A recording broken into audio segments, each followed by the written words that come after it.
la situation critique du footballeur palestinien Mahmoud Sarsak, qui fait partie de l'équipe nationale de football palestinienne, qui en est à 78 jours de grève de la faim, en prison depuis 3 ans en Israël, sans procès et sans charge, sans accusation, et qui est en train de mourir.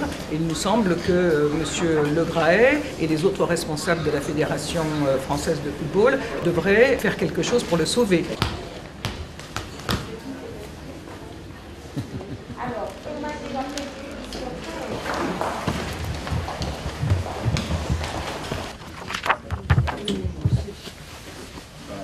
Vous jouez avec des équipes israéliennes, vous les rencontrez, et est-ce que vous protestez contre la situation de leurs collègues palestiniens?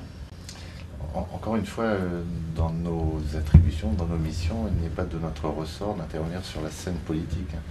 M. Platini l'avait fait. Il y a 3 ans, il avait protesté contre le traitement qu'Israël faisait subir. On peut effectivement être tout à fait solidaire de votre démarche, et c'est le cas, la situation. Comment, concrètement, pour que cet homme-là, qui a 25 ans, qui a été arrêté à 22 ans, ne meure pas, là, parce que je veux dire, c'est ce qui va se passer d'un jour à l'autre. Qu'est-ce que la FFF peut faire? Mais c'est encore une fois, ce n'est pas la FFF qui peut faire, c'est le ministère de la Jeunesse et des Sports. Non, je pense qu'entre footballeurs professionnels, il y a un minimum de solidarité, et là on ne parle pas en tant que ministère, je m'adresse à vous, nous nous adressons à vous, en tant que sportifs de haut niveau, qui ne pouvaient pas abandonner, Mahmoud Sarsak à cette situation et entériner des violations du droit international et des droits de l'homme, qui sont terribles. C'est vous qu'on sollicite pour empêcher quelqu'un de mourir, parce que là, il est véritablement, il ne peut plus parler. Là, vous imaginez, 78 jours de grève de la faim, il ne peut plus parler. Donc, est-ce que vous allez me dire, c'est pas moi, c'est l'autre, etc.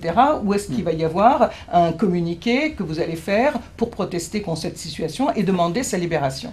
Commencez, parce que si on attend tout le temps que ce soit les autres qui commencent à se battre, si vous voyez ce que je veux dire, je veux dire que là, il faudrait qu'il y ait quand même, vous montriez l'exemple. Attendez, le degré d'urgence, j'ai le sentiment que c'est quand même au niveau des politiques que les choses voudront le... Non, moi je crois que les politiques seront très influencés par l'attitude des joueurs professionnels.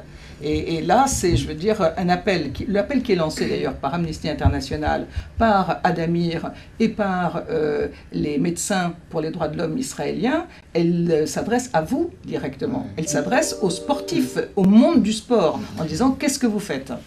De par vos fonctions, si vous estimez qu'il y a des choses qui ne vous conviennent pas dans le fonctionnement du football au niveau mondial, vous avez aussi un droit de retrait et un devoir de retrait. Dans le cadre des compétitions sportives, oui. Et là, ce que vient de souligner Xavier, c'est-à-dire le fait que vous avez choisi d'aller jouer la compétition européenne de foot junior en Israël en mars 2013, c'est cautionné la persécution des joueurs palestiniens. C'est cautionner l'occupation, la colonisation, et particulièrement dans votre domaine, la persécution des joueurs et des sportifs palestiniens. C'est très très grave. Nous attendons une protestation écrite de la Fédération française de football. C'est la patate chaude. C'est clair qu'il faut que... Monsieur, je vais vous demander de ne pas filmer, s'il vous plaît.